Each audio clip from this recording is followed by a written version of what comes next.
안녕하세요. 참 좋은 계절이 된 것 같아요.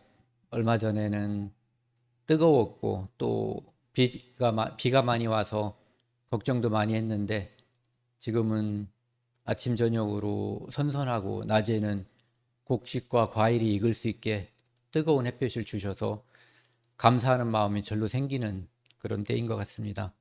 오늘 함께 나눌 말씀은 요한복음 6장 말씀 중에서 예수님께서 물고기 2마리와 떡 5개로 이제 5천 명을 먹이고 12광주리에 남은 것을 이제 보여주신 그 사건을 중심으로 해서 함께 말씀을 나누겠습니다. 그 말씀 주제는 떠나 가시니라. 우리는 주님께 우리가 나아갈 수 있고 주님이 우리에게 다가올 수도 있거든요. 근데 여기서는 이제 주님께서 떠나가시는 그 모습을 보면서 주님께서 어떤 경우에 우리를 떠나가는가, 사람은 어떤 경우에 주님 곁을 떠나가는가, 이런 거에 대해서 함께 나누도록 하겠습니다. 오늘 주제 말씀 같이 읽겠습니다. 요한복음 6장 14절 15절 말씀입니다. 함께 읽으시겠습니다. 그 사람들이 예수께서 행하신 이 표적을 보고 말하되 이는 참으로 세상에 오실 그 선지자라 하더라. 그러므로 예수께서 그들이 와서 자기를 억지로 붙들어 임금으로 삼으시는 줄 알고 다시 혼자 산으로 떠나 가시니라. 아멘. 함께 기도하시겠습니다. 물고기 2마리와 떡 5개로 5천 명을 먹이신 하나님 아버지, 감사합니다. 오늘도 우리에게 일용할 양식을 주시고 천국의 소망으로 하루하루를 살고 기다릴 수 있도록 참아주시고 인도해 주시니 감사드립니다. 오늘 주일을 맞아 하나님의 말씀을 함께 나누는 시간입니다. 이 시간 처음부터 끝까지 오직 하나님께서 함께 해주시고 또 역사해 주셔서 우리의 어리석은 뜻이 나타나지 않고 주님께서 우리 사람에게 주시고자 하는 그 뜻이 나타날 수 있도록 처음부터 끝까지 도와주시고 인도해 주옵소서. 이 모든 말씀 우리를 죄악에서 영원히 용서해 주신 예수 그리스도 이름으로 감사하며 기도드렸습니다. 아멘. 오늘 말씀을 함께 나누기로 하는데요. 이제 아까 말씀드린 것처럼 떠나가시니라. 여기 보시면은 이 앞에 장면은 어떤 장면이냐면은 우리가 이제 다 아는 것처럼 이 오늘 함께 나눌 우리가 이제 흔히 오병이어 사건이라고 하는 이 표적은 마태복음, 마가복음, 누가복음, 요한복음 이 사복음서에 유일하게 다 기록되어 있는 사건이에요. 기적, 표적인 거죠. 그래서 그 중복되는 것을 생략할 수도 있는데 요한이 이 사건까지 요한복음에다 집어넣은 것은 아마 이 사건이 굉장히 중요한 사건이기 때문에 그랬을 것 같아요. 이제 예수님께서 자기를 따라다니는 사람들이 굉장히 많았잖아요. 물론 그 사람들이 예수님을 따라다니는 데에는 각각의 이유가 있었을 거예요. 병을 고치고자 하는 마음, 그런 마음도 있었을 테고, 그 다음에 저분이 우리의 왕이 되신다면 로마를 무찌르고 이제 우리가 그들을 다스리는 메시아 왕국이 될 거다라고 하는 소망을 가지고 따라다니는 사람들도 있었을 거예요. 여러 가지 이유로 예수님을 따라다니는데 그 많은 무리들이 이제는 식사 시간이 됐는데 지쳤고 어디 가서 음식을 사가지고 와서 주기에는 돈도 너무 많이 들고 그만한 돈도 없는 거예요. 그래서 예수님께서 제자들에게 말씀하시니까 그 제자들이 어떤 아이가 가지고 있는 이제 떡 5개, 물고기 2마리 이것을 예수님께 가져오신 거예요. 그래서 예수님께서 축사하시고 그것을 각 사람들은 이제 이렇게 쭉 무더기로 앉게 하셨겠죠. 이제 여기 나와 있는 남자가 5천 명이라고 한 걸로 봐서 어떤 사람들은 거의 2만 명 가까운 사람들이 있었을 거다라고 이야기하고 있어요. 왜냐하면은 예수님을 따라다니는 사람 중에 남자보다 여자가 일단 더 많아요. 그리고 노인, 어린이 이렇게 따져보면은 이제 분명히 한 5천 명 이상은 2만 명 이상은 됐을 거라는 거죠. 그 사람들에게 먹일 수 있는 식량을 이제 대주기 위해서는 여기 나와 있는 것으로 보면은 200데나리온. 데나리온이 한 사람의 한 하루 품값 정도 되는 거래요. 만약에 오늘날로 따진다면은 뭐 품값이 여러 사람들마다 차이가 있을 수 있어요. 만약에 10만 원으로 따진다면 200만 원? 2천만 원. 예. 200이니까 그렇죠. 2천만 원이죠. 2천만 원어치 음식을 사서 주어야만 그 많은 무리들이 먹을 수 있는 분량이기 때문에 굉장히 많이 필요한 거거든요. 그런데 예수님께서 그 물고기 2마리와 떡 5개 거기에 축사하시고 그것을 나눠서 주니까 그들이 충분히 먹고 남은 것들을 담은 것이 12바구니가 되었다. 이렇게 되어 있는 거거든요.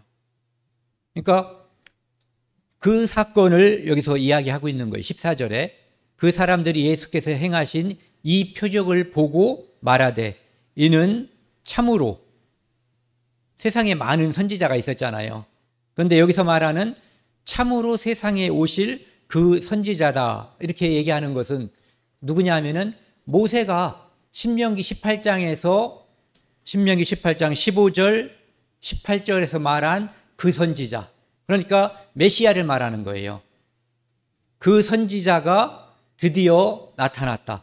모세가 이스라엘 민족을 애굽에서 해방시켰잖아요. 물론 하나님이 하신 거죠. 그리고 모세를 통해서 하나님께서 만나를 내려주셨잖아요. 물론 하나님께서 하신 거예요. 그러니까 지금 이 사람들은 예수 그리스도를 바라보면서 바로 그 선지자, 즉 모세가 말한 그 선지자와 그 사건, 만나 사건을 이렇게 겹쳐서 떠올리고 있는 거예요. 그러니까 구약에서 수많은 선지자들이 말했던, 그리고 하나님께서 보내주시자고 약속하셨던, 시편에서 약속하신 그 메시아가 바로 이분이다라고 그들은 생각하는 거예요.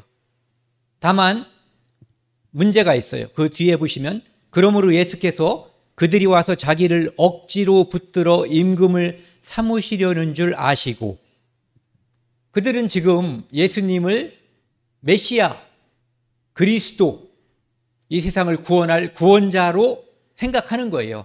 왜?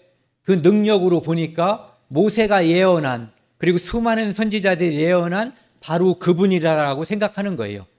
그런데 바로 그분은 이 성경에 두 분의 모습으로 나와 있죠. 하나는 만왕의 왕으로 철몽둥이로 질그릇을 툭툭 깨는 것처럼 이 세상을 통치하고 다스릴 수 있는 만왕의 왕의 모습 하나. 또 한 가지는 십자가에 못 박혀서 모든 사람의 죄를 담당하시고 피 흘려서 돌아가시는 메시아의 모습. 그런데 지금 이 사람들은 어떤 모습을 원하는 거예요? 앞에 걸 원하는 거죠. 그래서 억지로 붙들어, 예수님은 이러지 마 하고 이제 피하려고 하는 거죠. 그런데 그 사람들이 억지로 잡아서 쉽게 말해서 왕 시키려고 그러는 거예요. 왕은 자기들이 시킨다고 되는 메시아가 아니잖아요. 그래서 이 사람들은 지금 메시아를 바라보지만 그들이 원하는 메시아를 원하는 것이지 그들의 욕심을 채워주는 메시아를 지금 바라는 거예요. 하나님께서 그들에게 주시고자 하는 선물을 가지고 오신 메시아를 바라는 것이 아니라 그들의 욕심, 욕망, 욕구, 이것을 채워줄 메시아를 지금 바라는 거예요. 물론 그렇기 때문에 그들은 나중에 십자가의 예수님을 못 박았어요. 바라바를 풀어주고 예수님을 못 박았죠. 그런데 하나님께서는 그들의 그 욕심과 잘못된 메시아 메시아를 바라보는 시선, 그것을 이용해서 결국은 온 인류를 구원하는데 성공하신 거예요.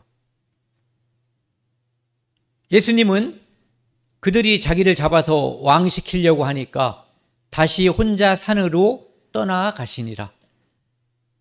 그들이 바라는 메시아가 아닌 거예요. 그래서 어떤 때는 메시아를 사람들이 싫어해서 떠나기도 하고, 어떤 때는 사람들이 바라는 그것을 충족시켜줄 수 채워줄 수 없기 때문에 메시아가 그들을 떠나기도 하는 거죠. 오늘날도 온 세상에 있는 교회를 잘 바라보셔야지 돼요. 특별히 대한민국에 있는 교회에는 수많은 사람들이 예수 그리스도가 이 땅에 오셔서 우리의 죄를 용서하고 우리를 영원한 천국으로 인도하는, 거기에 마음을 두지 않고 내가 하는 이 사업이 잘 되기를, 돈을 많이 벌기를, 내 자식이 대학교에 좋은 데를 들어가기를, 내 남편이 건강하기를, 그것이 나쁘다는 게 아니에요. 선우가 바뀌면은 절대 안 된다는 거죠. 너희는 먼저 그의 나라와 그의 의를 구하라고 하는 것은 먼저 예수 그리스도가 내 죄를 위해서 나를 용서하기 위해서 십자가에서 피 흘리신 구세주임을 내 마음속에 받아들이는, 그것이 먼저고 그것이 필수라는 거예요. 그것을 받아들이지 않은 상태에서의 어떠한 교회 생활, 신앙 생활, 이 모든 것들은 어떻게 보면은 모래 위에 집을 짓는 사상 누각이 될 수 있는 거예요. 그러니까 이 사람들이 지금 하고 있는 이스라엘 백성들의 행위는 결국은 믿음을 빙자하거나 예수를 따라다니지만 믿음이 아닌 거죠, 결국은. 예. 이 세상에는 표적을 보고 믿지 않는 사람도 있고, 표적을 믿지만 다른 생각을 가진 사람들도 있어요. 그래서 중요한 것은 그것이 지금 보여주고 있는 이 표적이 표적을 행하는 분이 예수님 구세주, 예수가 이 세상을 구원할 자라는 뜻이잖아요. 그렇기 때문에 이 세상을 구원할 자 메시아 그리스도라고 하는 것을 알고 믿어야만 이 표적이 그에게 그대로 원래 표적을 보여주려고 했었던 목적 그대로 받아들이게 되는 거거든요. 아무리 많은 표적을 보여주셔도 그것을 엉뚱한 것으로, 더 쉽게 아까 말씀드린 것처럼 내 욕심을 채우는 도구로 사용해버리면 그 표적은 자기에게 아무런 도움이 되지 않는 거예요. 나중에 이따 후반부에도 말씀드리겠지만 적그리스도가 이 땅에 올 때 사람들이 원하는 표적을 보여줄 거예요. 이스라엘 민족과 이 땅에 구원받지 못하고 남아있는 수많은 사람들은 그를 진정한 메시아인 것처럼 받아들이게 될 거예요. 그는 가짜 그리스도, 즉 적그리스도가 되는 거예요. 그래서 표적을 보고 우리가 무엇을 추구하는가, 무엇을 바라는가 하는 것은 매우 중요한 문제예요. 사도행전 3장 22절 23절에 보면은 바로 좀 전에 말씀드렸던 그 선지자, 어떤 선지자요? 모세가 나와 같은 선지자 하나를 세울 거다라고 하는 그 선지자가 바로 메시아, 하나님의 어린 양이 될 바로 하나님의 아들, 하나님께서 사람으로 오시는 그리스도이라고 하는 것을 사람들은 이 사람이 그 사람이라고 하는 것을 우리가 어찌 알겠냐라고 충분히 질문할 수 있어요. 그런데 성경에서 그분이 바로 모세가 증언한 그분이라는 것, 예수라고 하는 것을 성경에서 증거하기 때문에 우리가 모세가 예언한 그분이 바로 예수 그리스도라고 하는 것을 알 수가 있는 거예요. 여기 보시면은 오늘 나누는 말씀에 이제 첫머리가 이렇게 시작되거든요. 그 후에 예수께서 디베랴의 갈릴리 바다 건너편으로 가심에 큰 무리가 따르니 이는 병자에게 행하시는 표적을 보았습니다. 여기 보시면은요, 지난번에 병자에게 행하는 표적을 행한 곳이 여기 예루살렘에서 38년 된 그 병자를 고치는 그 기적을, 표적을 보여주셨어요. 그리고 그 전에 가버나움에 있는, 여기에 있는 그 왕의 신하의 열병을 고치는 표적을 보여주셨어요. 그리고 가나에서 혼인잔치에서 물로 포도주가 되는 그 기적을 보여주셨어요.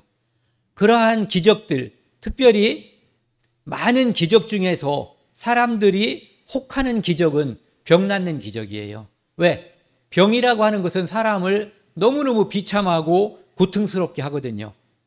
그래서 그 병이 나을 수가 있다면 어디든 누구에게든 가고 싶은 마음이 있어요. 그런데 오늘 이 사건은 좀 전에 보신 것처럼 디베랴의 갈릴리 바다 건너편 이렇게 되어 있거든요. 그러니까 여기가 디베랴고 갈릴리 바다, 갈릴리 호수가 요 파란 거거든요. 건너편 여기가 이제 벳세다라고 하는 곳인데 누가복음에 보면은 그곳이 바로 벳세다라고 하는 것을 직접적으로 언급하고 있어요. 그래서 그곳에서 오병이어 기적이라고 하는 사건이, 기적이, 표적이 이루어진 거예요. 바로 요곳에서 이루어진 사건. 사건은 미리 말씀을 드리면은요, 이 벳세다에서 물고기 2마리와 떡 5개로 5,000명이 먹이는 그 표적이 일어난 곳은 이 벳세다고, 그 일이 일어난 후에 제자들과 예수님은 따로따로, 제자들이 먼저 출발하고 그 후에 예수님이 여기 있는 가버나움으로 가는 거예요. 그래서 이 기적이 일어난 후에 뒤에 나오는 그 어떤 논쟁들에 대해서는 여기 가버나움 해당에서 벌어진 일들이에요. 그래서 오늘 배경이 되는 것은 디베랴의 건너편 벳세다, 그리고 벳세다에서 배를 타고 건너간 가버나움. 예수님은 여기를, 제자들은 배를 타고 건너가고요, 거기엔 배가 딱 한 척밖에 없었어요. 그러니까 가고 나면 배가 더 이상 없기 때문에 가려면 이렇게 갈 수 있는 거죠. 요단강 건너서 이렇게 멀리요. 근데 사람들은 봤어요. 거기에 예수님의 제자들은 출발했고 예수님은 거기에 그냥 있는 것을. 그래서 그 다음날 와서 찾아보니까 예수님도 안 계시는 거예요. 그래서 사람들이 이제 배를 타고 또 이제 이 디베랴에서 온 사람들이 벳세다에 왔다가 소문을 듣고 여기서 가버나움으로 따라간 거거든요. 그러니까 가봤더니 예수님이 거기 계신 거예요. 그러니까 참 신기하죠. 이분은 어떻게 오셨을까? 제자들만 아는 거죠. 제자들은 그분이 바다 위를 그냥 걸어서 오셨다는 걸 알고, 나머지 사람들은 이분이 어떻게 오셨을까 하는 궁금증이 이제 폭발하는 그런 상황인 거예요. 이렇게 많은 사람들을 모아놓고 떡과 물고기를 나눠주셨어요. 이 일은 아까 말씀드린 것처럼 광야에서 하나님께서 모세를 통해서 이렇게 만나를 내려주신 것과 같은 모습이죠. 생명의 떡. 예수 그리스도께서 이제 특히 요한복음 6장에서 내가 생명의 떡이다 이렇게 많이 말씀하시죠. 요한복음 4장에서는 내가 생명의 물이다, 생수다 이렇게 말씀하시죠. 그리고 이곳에서는 이제 이렇게 생명의 떡이심을 말씀해 주시는 거예요. 그리고 그 벳세다에서 가버나움으로 제자들은 배를 타고 갔는데 이렇게 풍랑이 일어나고 그곳에 뭔가 이렇게 다가오고 있으니까 제자들이 두려워했죠. 누구나 두려울 거예요. 바다에서 밤중에 희미하게 보이는 어떤 물체가 배 없이 다가오고 있다면. 그런데 예수님께서 내니 두려워 말라. 누구요? 내가 누구예요? 네, 예수님. 그러니까 그 예수님은 바로 천지 만물을 창조하시고 그것을 지금도 주관하시는 분. 내가 명령하면 천지가 일제히 모든 것이 주님의 명령대로 되는, 태양이 멈추라고 하면 멈추고 달이 멈추라고 하면 멈추고 바다가 잔잔하라고 하면 잔잔해지게 하는 그분, 나다라고 말씀해 주시는 거예요. 나니 두려워 말라. 왜? 죽음도 이기시는 분, 죽은 자를 살리시는 분, 병든 자를 살리시고 이 풍랑도 멈추게 할 수 있는 분. 원하시면 바다 위에, 우리는 물속으로 꼬르륵 빠져 들어가잖아요. 수영을 못하면 죽을 수밖에 없는 거죠. 그런데 그러한 하나님께서 만드신 자연의 법칙, 중력의 법칙이잖아요. 밑으로 당기는 힘에 의해서 딱딱한 땅에서는 우리가 이렇게 곧게 설 수 있지만 물이라든지 액체 같은 것에서는 우리가 밑으로 빨려 들어갈 수밖에 없는, 그런데 그 법칙을 만드신 분은 그 법칙을 이길 수도 있는 거예요. 그래서 그 법칙을 이기고 이 물속으로 빨려 들어가지 않고 이 위에서 걸으실 수 있는 분이심을 직접 보여주신 거죠. 요한복음 2장 23, 24절에 보면은요, 6월절에 예수께서 예루살렘에서 많은 표적을 행하셨어요. 그리고 그 표적을 보고 이름이 예수잖아요. 그러니까 구원자, 이분은 구원자구나 하고 사람들이 믿은 거예요. 그런데 예수님은 그들에게 자기 몸을 의탁하지 않았어요. 그 얘기는 그들은 예수님을 믿었지만 예수님은 그들이 가지고 있는 그 믿음이 진짜가 아니다라고 생각한 거예요. 그러니까 그들은 예수님을 믿었고 예수님은 그들을 안 믿은 거예요. 지금도 그들은 표적을 보고 예수님을 지금 수많은 사람들이 따라가고 있지만 예수님은 그들을 떠나가신 거예요. 왜? 그들을 안아주면 그들이 원하는 건 지금 뭐예요? 마치 에덴 동산에서 하나님이 먹지 말라고 한 것, 하나님은 알고 계시죠. 이 선악과를 먹지 않는 것이 그들에게 유익하다는 것을, 생명과를 먹으면 그들에게 유익하다는 것을 알고 계셔요. 어떤 것은 먹어야지 되고 어떤 것은 먹지 않아야 유익한 거예요. 그런데 사탄이 하와를 유혹함으로써, 거짓말을 시킴으로써 그것을, 그 거짓말이 마음에 믿어지고 나니까 갑자기 평상시엔 그것을 멀리 했을 거예요. 틀림없이 선악과를. 그런데 바라보니까 먹음직하고 먹고 싶어, 요즘 말로 애들을 환장하는 거예요. 보암직하고 쳐다만 눈을 돌리고 싶지가 않아. 너무너무 먹고 싶어서 너무 아름다워 보이는 거예요. 그리고 하나님처럼 된다라고 하는 그 말에 저걸 먹기만 하면은 세상 똑똑해질 것 같은 거예요. 하나님처럼 똑똑해질 것 같은 거죠. 그래서 먹어버렸죠. 그리고는 죄인으로 전락해버린 거예요. 가장 행복한 상태에서 가장 불행한 상태로 떨어져 버린 거죠. 지금 이 사람들이, 여기 나와 있는 유대인들이 예수님을 따라다니는 이 모습이 선악과를 먹기 전에 아담과 하와의 모습이라고 볼 수 있는 거죠. 그들은 자기 욕심 때문에 하나님보다 사탄을 믿은 거예요.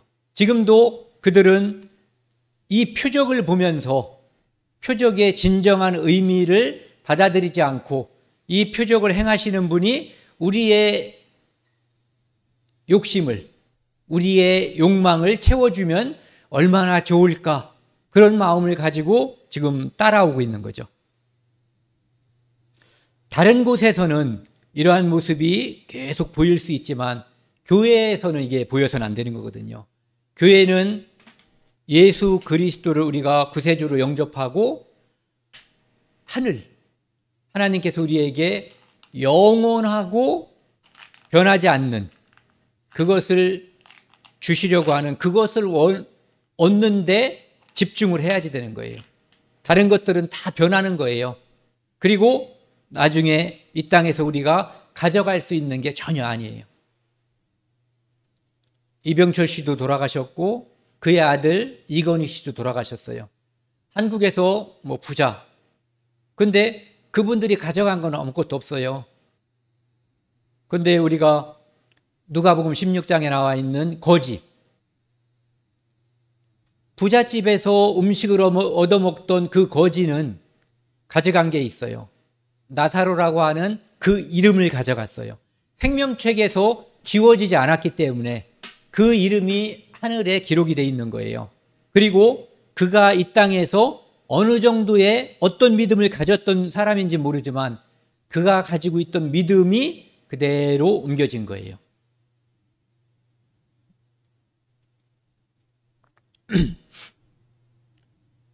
요한복음 4장 48절에 보면은요, 예수께서 그 지난번에 우리가 봤었던 왕의 신하가 자기 아들이 병 걸려서 예수님께 가나까지 찾아와서 내 아들을 좀 낫게 해달라고 좀 같이 가자고, 가버나움으로 같이 가자고 했거든요. 그때 예수님께서 곧 죽게 된다는, 죽게 되었다라고 하는 그 왕의 신하의 간절한 청함, 그 간절함을 이렇게 뚝 잘라놓는 듯이 보이는 말씀을 이렇게 하시거든요. 너희는, 여기서 너겠죠. 이 왕의 신하를 포함해서 많은 무리들을 이제 너희는 표적과 기사를 보지 못하면, 예수님께서 뭔가를 보여주지 않으면 도무지 믿지 못한다라고.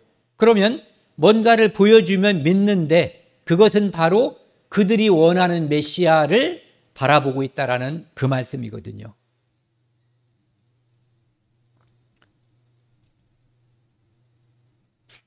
아까 읽었던 이제 오늘 주제 말씀의 뒤에 부분인데요.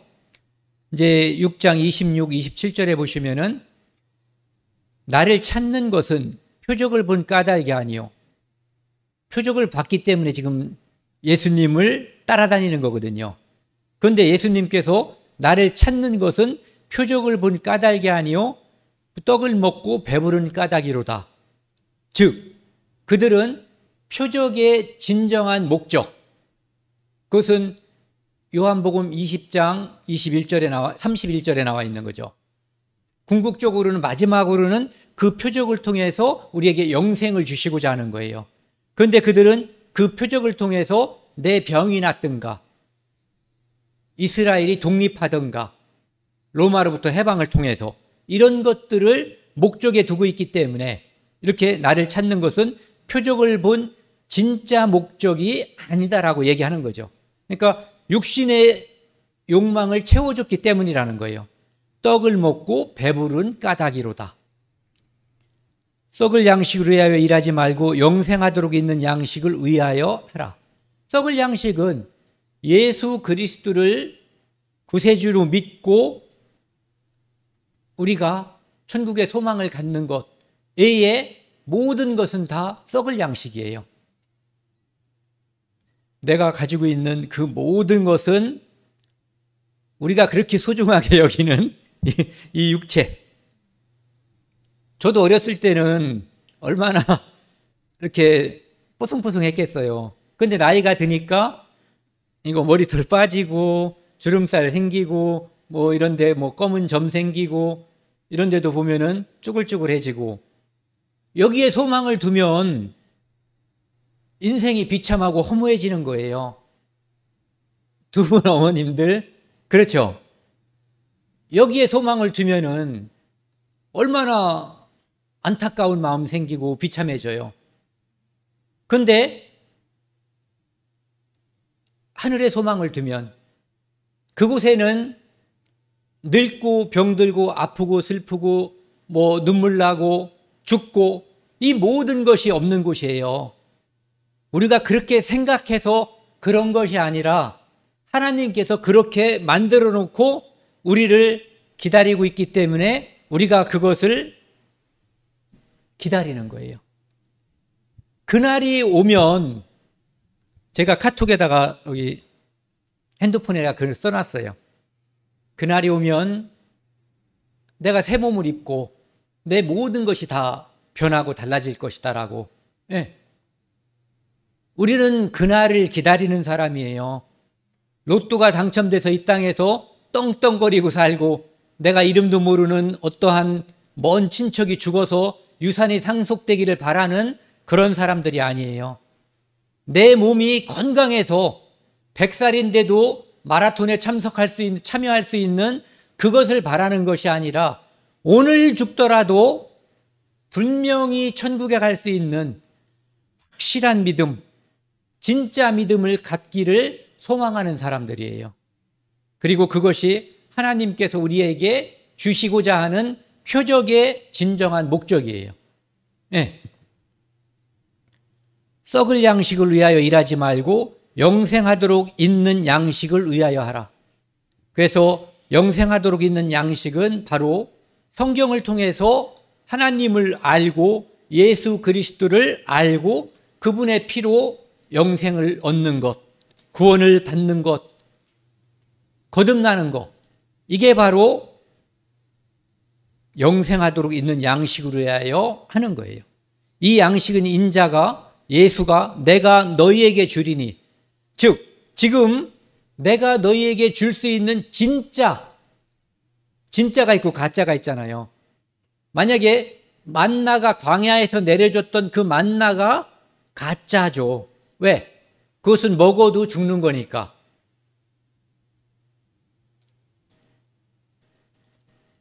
그 수가성에 있는 그 여자가 두레박을 통해서 길어 올리는 그 물은 가짜예요. 먹어도 또 목마른 거예요. 그런데 예수님께서 네 가슴에서 여기에서 솟아나는 그 물은 진짜인 거예요. 그것이 뭐예요? 성령. 한 번 들어오면 우리를 영원토록 목마르지 않게 하는 진정한 물. 여기서 말하는 이 만나, 이것도 결국은 하나님께서 우리에게 예수님을 통해서 주려고 하는 성령이 본체가 되는 거죠.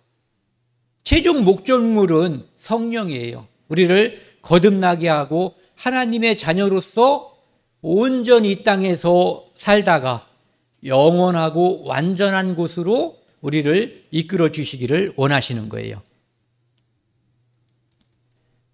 그래서 인자는 나는 하나님의 인치신 자니라.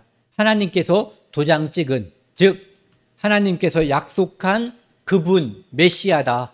그러니까 나를 통해서 얻으려고 하는 것이 있다면 그것은 좀 전에 내가 너희들에게 주었던 그 빵과 떡과 물고기가 아니라 성령의 선물, 영생이다라고 하는 것을 또 한 번 강조해서 말씀하고 있는 거죠. 그래서 예수님께서는 요한복음 17장 3절에 영생은 유일하신 참 하나님과 그의 보내신 자 예수 그리스도를 아는 거다라고 말씀하는 거예요. 그러니까 영생을 얻기 위해서 반드시 성경을 통해서 하나님이 계신 것과 예수님이 누구신 것과 예수님이 나를 위해 무엇을 했는가를 알지 않고는 영생을 얻을 수가 없는 거예요. 그러니까 뒷부분에도 이제 오늘 여기 지금 이 화면에도 나오는데요. 예수님이 자기가 하늘에서 내려온 떡이다라고 얘기하니까 이 사람 유대인들이 수근수근거려요. 수근수근하는 내용은 대부분 불순한 내용들이죠. 누가 들으면 안 되기 때문에 수근수근하는 거예요. 들어도 좋은 얘기는 크게 말하죠. 그러니까 이 사람들은 근본적으로 지금 착각하고 있어요. 수근수근 아니라 속으로 생각만 해도 예수님은 다 알고 계시잖아요. 그런데 이 사람들은 예수님 듣지 말라고 그래도 괜히 좀 미안하니까 이르되 이는 요셉의 아들 예수가 아니냐. 요셉의 아들 예수를 보는 거예요. 그렇다면 그의 엄마는 마리아라고 보는 거죠. 그런데 그들이 정말로 찾고 찾았다면 실제로는 마리아를 통해서 마리아의 간증을 통해서 성령으로 잉태된 너희들이 그렇게 너희 조상들이 그렇게 찾고 기다리고 두드렸던 메시아라고 하는 것을 알았을 거예요. 그런데 그들은 그냥 남 얘기, 남 말하는 거 좋아하는 수준에서만 예수를 바라본 거죠. 그 부모를 우리가 아는데 자기가 지금 어찌하여 하늘에서 내려왔다 하느냐. 그러니까 자세히 알아보지 않은 거예요. 예수께서 수군거리지 말라고 말씀하시고 나를 보내신 아버지께서 이끌지 아니하시면 성부, 성자, 성령, 성부께서 너희를 예수 나에게 이렇게 끌어주지 않으면 너희는 나를 믿을 수 없다는 걸 말씀하시는 거예요. 아무도 내게 올 수 없으니 오는 그를 내가 마지막 날에 살리리라. 하나님의 이끌림을 통해서 예수께 나아오면 믿음을 갖게, 영생을 갖게 되는 거고, 그는 마지막 날 죽어도 살겠다라고 하는 것을 말씀하시는 거예요. 영생에 들어가는 것을 이야기하고 있는 거죠. 45절 중요합니다. 같이 읽겠습니다. 선지자의 글에 그들이 다 하나님의 가르침을 받으리라 기록되었은즉 아버지께 듣고 배운 사람마다 내게로 오느니라. 이사야 54장 13절에 나와 있는 것처럼 그들이 하나님의 가르침을 받을 것을 이야기하고 있어요. 그런데 그것은 어떤 의미냐 하면은 아버지께 듣고 배운 자마다, 배운 사람마다, 즉 구약 성경을 통해서 메시아에 대한 건전한 지식, 올바른 지식을 가진 자는 하나님의 말씀을 통해서 그리스도를 자연스럽게 받아들일 수 있다는 거예요. 이 44절에 나와 있는 파란 글씨가 어떤 사람은 하나님께서 구원하기로 찍어놓은 사람이고 어떤 사람은 지옥 가기로 젖혀놓은 사람이라는 그런 의미가 아니라 구약 성경을 통해서 하나님께 듣고 배운 자는, 즉 메시아에 대한 예언을 통해서 예수 그리스도를 알게 되는 사람은 영생을 얻는 길로 나아갈 수 있다, 이렇게 말씀하시는 거죠. 그러니까 메시아를 바라본 사람 중에서도 예레미야 21장 8절에 나와 있는 것처럼 생명의 길로 가는 사람이 있고 사망의 길로 가는 사람이 있는 거예요. 메시아를 바라봤는데도 불구하고요. 왜? 이 메시아를 또 반복해서 말씀드리지만 그들은 자기들의 욕심을 채워주는 메시아로 바라보는 사람들이 지금 대다수인 거예요. 하나님께서 주시는 선물을 받기 위해서 준비된 사람들은 바로 이 사람들이에요. 아버지께 듣고 배운 자. 이 사람들은 예수 그리스도를 통해서 영생의 선물을 받을 준비가 되어 있지만 그렇지 않은 사람들은 자기의 욕심을 채워주는 메시아를 갈망하게 되는 거죠.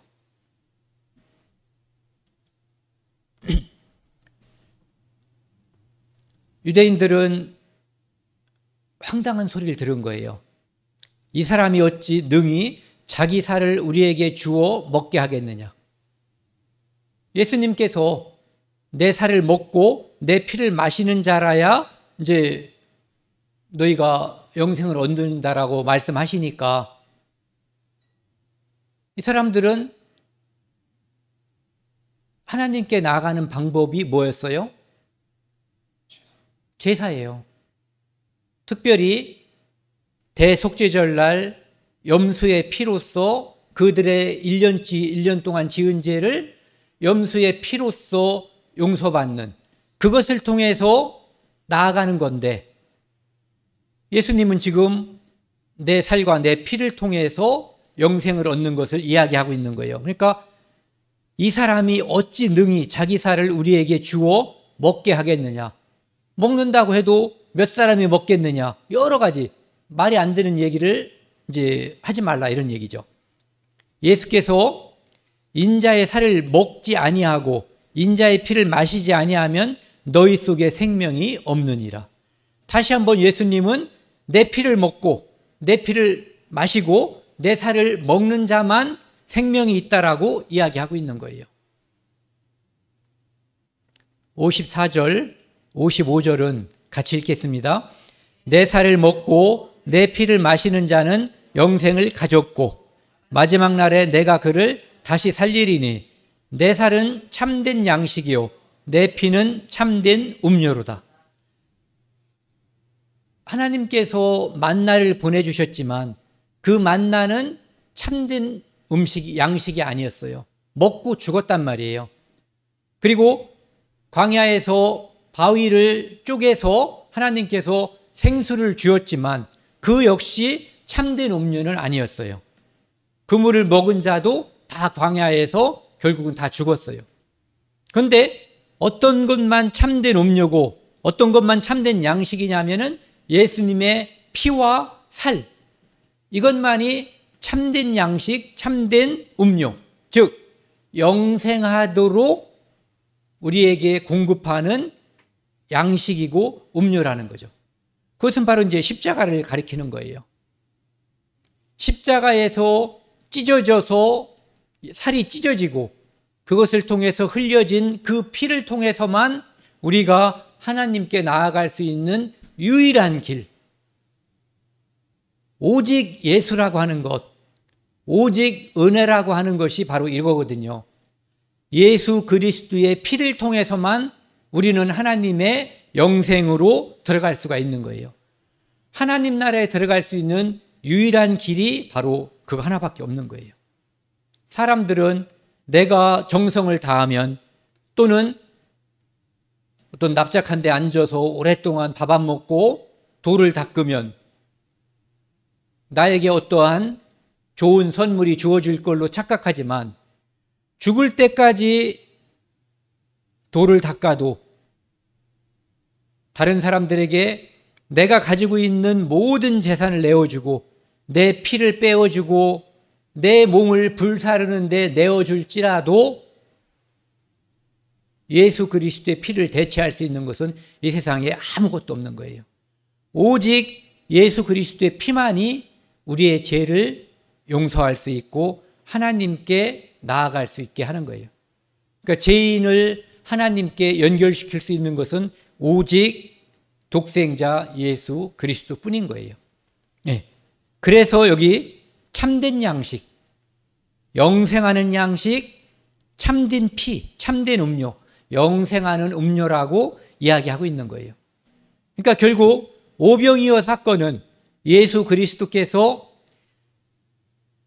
그 음식을 통해서 만나를 연상하게 해주시고 또한 광야에서의 그 물을 연상하게 해주시지만 결국은 그것들은 참된 음식이 아니고 참된 음료가 아니지만 오직 잠시 후에 있을 내가 달릴 십자가, 그것이 참된 양식과 참된 음료면서 영생으로 나아가는 유일한 길임을 이야기해 주고 싶은 거예요.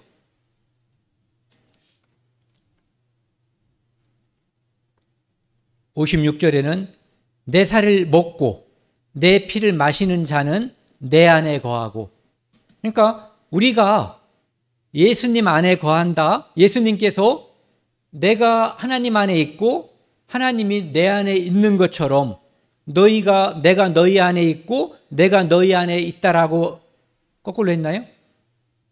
너희가 내 안에 있고 내가 너희 안에 있는 것을, 그 있다는 것이 무엇이냐면은 이거죠. 내 살을 먹고 내 피를 마시는 자는 내 안에 거하고 나도 그의 안에 거하나니. 그 안에 거한다는 의미가 뭐냐면은 십자가의 피를 믿는 것을 말하는 거예요. 그 어느 것도 예수님 안에 우리를 들어가게 해줄 수가 없어요. 이것은 바로 십자가의 피로서 내 죄가 영원히 온전히 용서됨을 체험하는 것, 그것이 바로 내가 영생의 길로 들어가는 것이고 예수 안에 있게 되는 거예요. 그러니까 요한복음 15장에 나와 있는 포도나무의 비유가 이것이 내 안에 이루어진 사람이 아니면 상관이 없는 거예요. 살아계신 아버지께서 나를 보내심에 내가 아버지로 말미암아 사는 것 같이 나를 먹는 그 사람도, 그 피를 통해서 예수 안에 있게 되는 그 사람도 나로 말미암아, 다른 표현으로 하면 피로 말미암아 또는 십자가로 말미암아 믿음으로 말미암아 살리라. 예. 그래서 죄에 대하여라 함은 저희가 나를 믿지 아니하며, 죄는 예수 그리스도가 십자가에서 나를 위해 죽으셨음을 믿지 않는 것, 그것이 우리가 아니죠. 믿지 않는 사람들이 영원한 불못에 들어가는 유일한 제목이에요. 그것 때문에 지옥 가는 거예요. 사람을 미워하고 죽였기 때문에 지옥 가는 것이 아니라 십자가에서 그 모든 죄를 용서했음을 믿지 않거나 관심치 않기 때문에 지옥 가는 거예요. 58절도 같이 읽겠습니다. 이것은 하늘에서 내려온 떡이니 조상들이 먹고도 죽은 그것과 같지 아니하여 이 떡을 먹는 자는 영원히 살리라. 만나가 아니라는 거예요. 만나는 매일매일 떨어뜨려 주셨죠. 왜? 안 먹으면 죽으니까 매일매일 필요한 거예요. 그런데 성령의 선물은 한 번만 오면 더 이상 올 필요가 없어요. 왜? 한 번 오면 영원히 함께 하니까요. 이 선물, 영원토록 내 가슴에서 솟아나는 생수와 같은, 그것을 무엇이라고 설명했냐면은 성령을 가리킴이라 이렇게 이야기하고 있죠.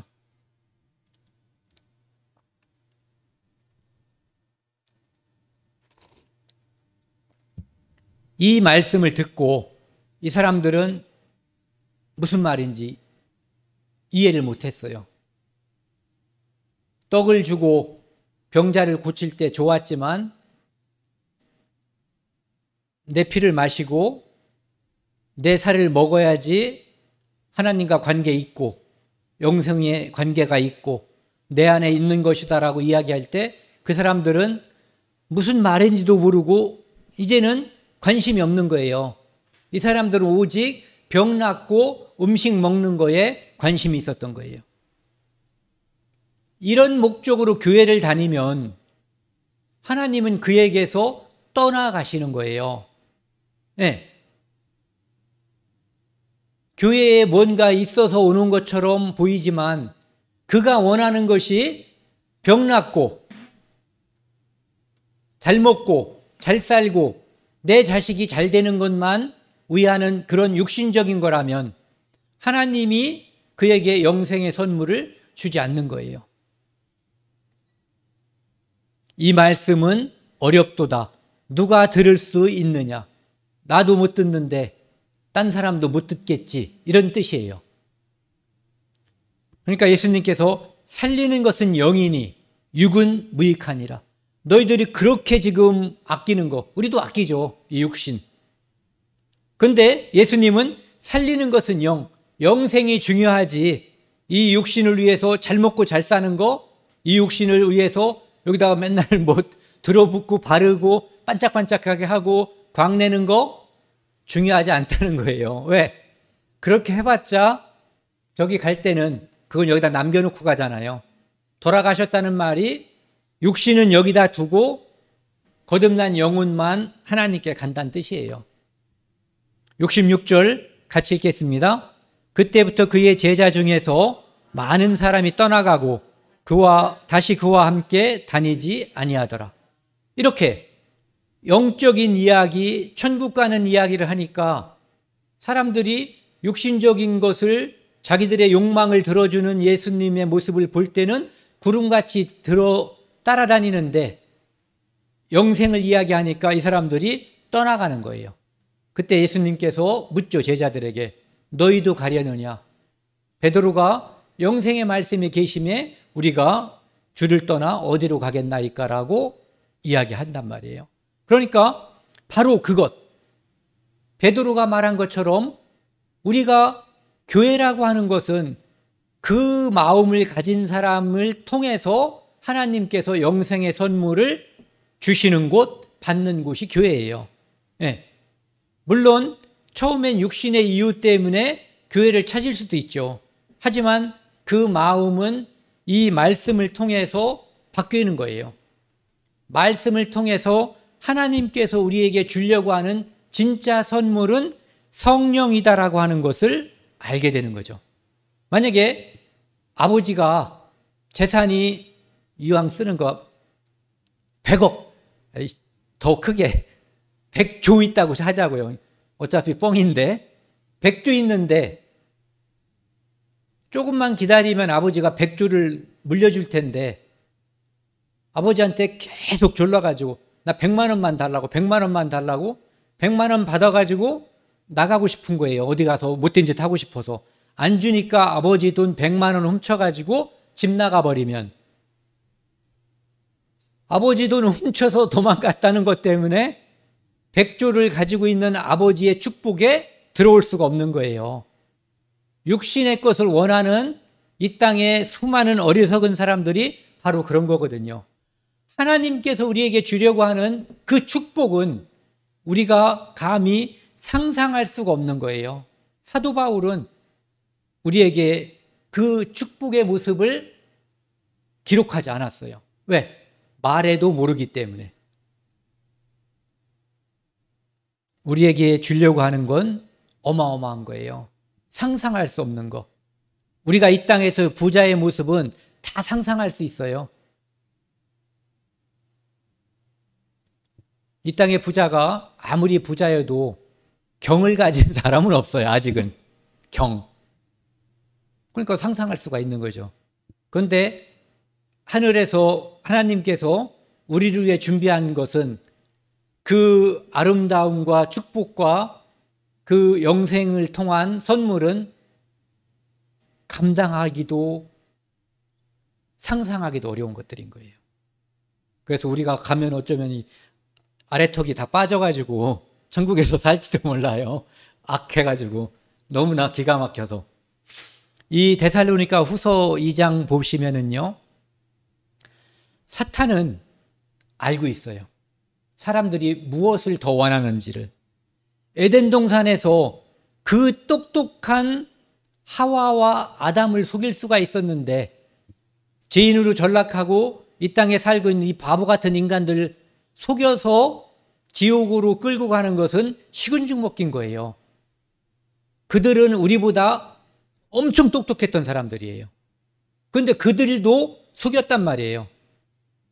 그러니까 사탄이 이 땅에서 등신 같은 사람들 속여서 정말로 이렇게 지옥으로 함께 가는 것은 어렵지 않은 거예요.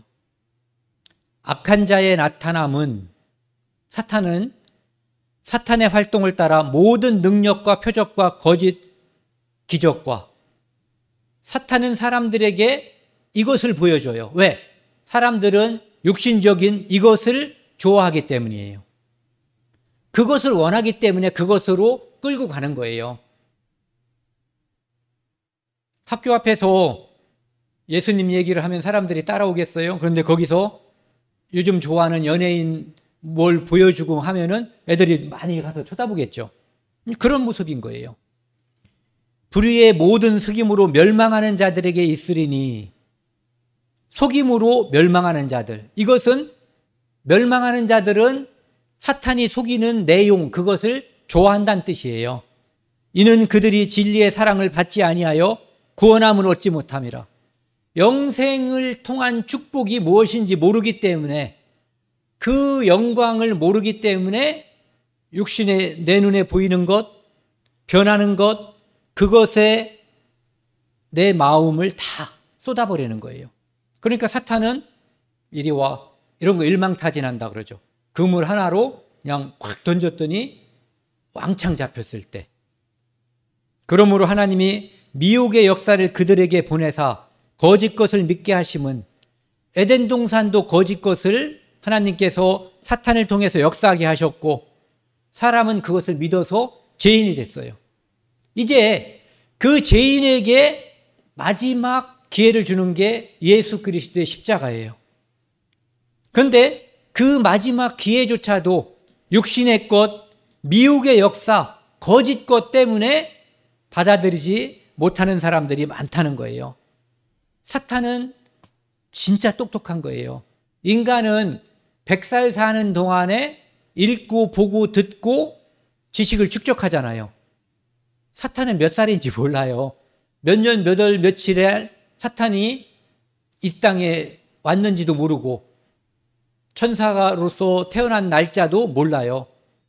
최소한 몇천 살 이상은 될 거란 말이에요. 그러니까 얼마나 많은 사람들을 속이고 유혹한 그 축적된 지식이 있을 거란 말이에요. 사람은 무엇으로 거짓말을 시키면 잘 속아 넘어오는지 사탄은 잘 알고 있어요. 12절 같이 읽겠습니다. 진리를 믿지 않고 불의를 좋아하는 모든 자들로 하여금 심판을 받게 하려 하심이라. 이 사람들이 심판받는 거예요. 특별한 게 아니라.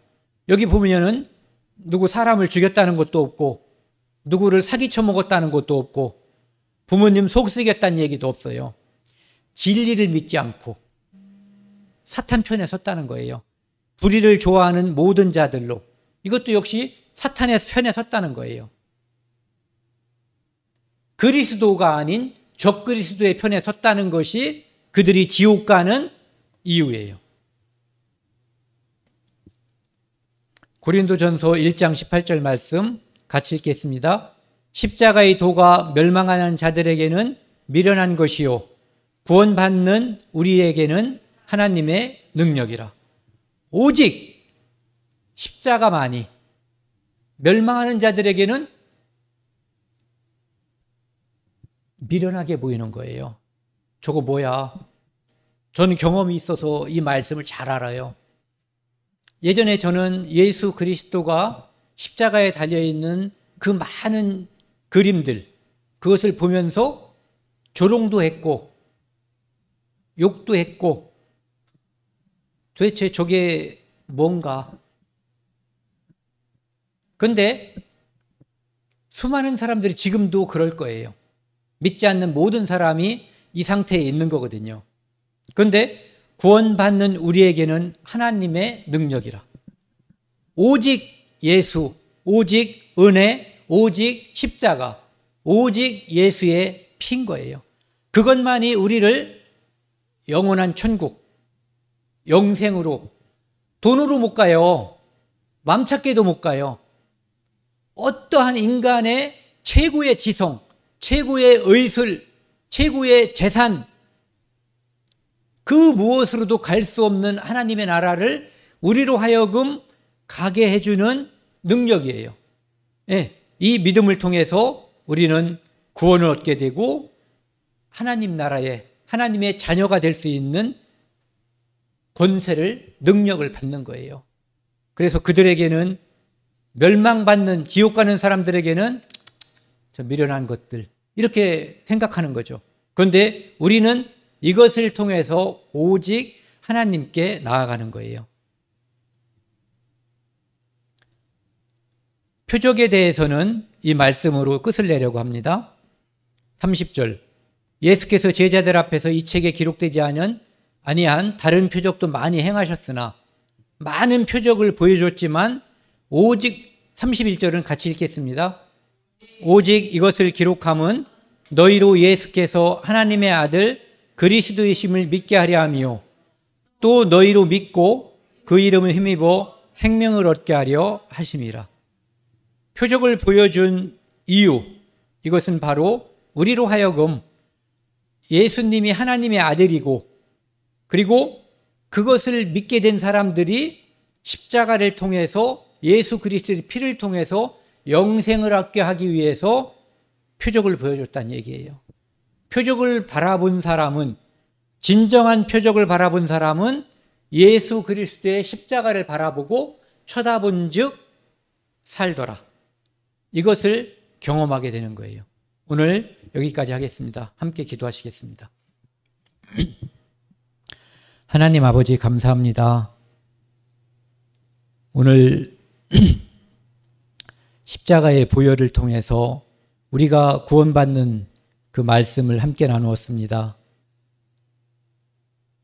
예수 그리스도께서 십자가에 달림으로써 사람의 어떤 노력으로도 갈 수 없는 하나님의 나라를 예수 그리스도의 은혜로 갈 수 있게 해주심을 감사드립니다.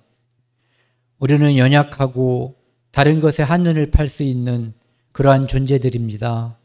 하지만 하나님께서 천국을 밝히 보여주시고 영생을 밝히 알게 해주심으로 말미암아 소망을 가지고 살아가고 또한 아직 믿지 않는 사람들에게 영생의 선물이 있음을 선전하게 됩니다. 이 모든 은혜를 또한 사명을 주심을 감사드립니다. 이 모든 말씀 우리를 죄악에서 영원히 용서해 주신 예수 그리스도 이름 받들어 감사하며 기도드렸습니다. 아멘.